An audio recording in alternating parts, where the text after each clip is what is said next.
The one and only, the brilliant Mr. Richard Medhurst, who just absolutely smashed it on the stage right now outside Downing Street. Richard, the man who needs no introduction, you've been inside and outside the court the past 2 days. Can you give us a little bit of a recap as we end these 2 days on what you've seen? What we just saw just now, it was historic, but not in the good sense. Because this whole trial, this show trial, it shouldn't be happening in the first place. So, people think like it's always nice to witness something historic. This is really bad what's happening to Julian, On the one hand, I want to say it's good because the judges actually ask questions. If you compare this to the trial at the Old Bailey, the first couple of weeks in the extradition hearing, Barretts, she would ask one question and they stay silent for 4 days, until next week. They actually engaged, they actually asked questions, they wanted to know things. Right. But they asked questions that gave the impression they had no idea what they're talking about. For example, what happened just now in the last 30 minutes, they were asking Mark Summers, who's one of Julian's lawyers, they were asking him the names that are mentioned in the WikiLeaks publications, where all these US war crimes and torture have been exposed.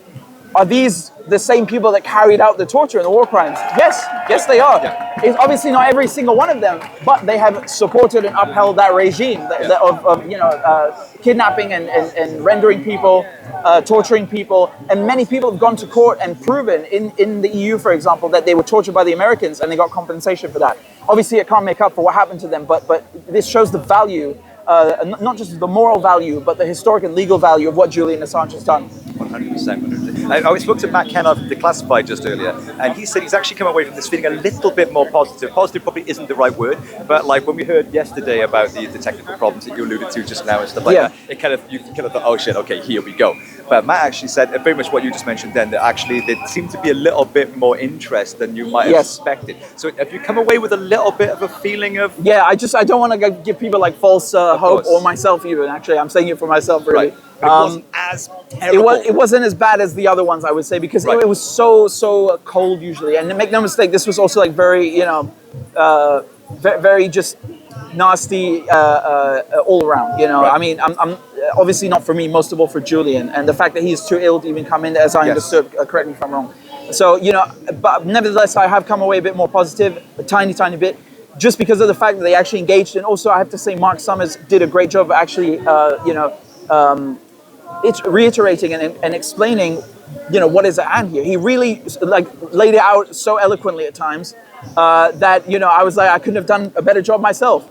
That's perfect. That's how you have to say it to the judges. There is no other way to say it. And let me just say, this is the first time that we're actually talking about the contents of the case. That the United States, they carried out war crimes. That's it. I don't want to talk about Julian's health. It is important, but that's not the focus of the case. I don't want to talk about US assurances because they're worthless. I want to talk about the war crimes that he exposed, and that's what we did, and it's good that we touched on this. The Americans were standing there clueless for 2 days. I mean, what can you say? How can you talk for 2 hours, for 3 hours, and try to defend this kind of behavior, this criminal behavior? It's state-level atrocities. You cannot do it. Brilliant. Well, we don't want to keep you too long because we know you're a popular man. Sorry. We know you're in demand. Before we round off, what words can you give to everybody that can't be here in person, that's watching on the live stream, supporting as much as they can from around the world? Obviously, we've come away with a little bit of a renewed sense of hope that the battle is not completely lost. What can you say to all the people that want to keep this fight and this struggle going onwards, because for as long as we need to see Julian walk free? Look, what I was saying just earlier is that there's power in numbers, and that's something that the people that have put Julian Assange in prison, that are bombing Gaza, these corporations and politicians, they don't have. So, when you raise your voice, and I don't just mean this as a cliche, I actually mean coming out on the street, joining the marches, and also sharing the videos online. There's something that explains the Assange case, share it, engage with your friends and family, with coworkers, try to educate them about this, because the more that people know what's going on, it's very simple. They're outraged. People are automatically outraged when they actually understand it, because the media, the fact they spend so much time and attention to poison people's minds against Julian, it shows you that, he's done something right. He's done something courageous and virtuous. And so when you break it down simply, this guy's in prison because he exposed the US, having committed war crimes, people get outraged because it is something to be outraged about. So please try to educate yourself and educate others after you have, opened your own eyes, because it really it's worth its weight in gold. Amen. Richard, thank you so much, brother. Thank you so much. Great The pleasure is mine. Appreciate you. Thank you. See you soon.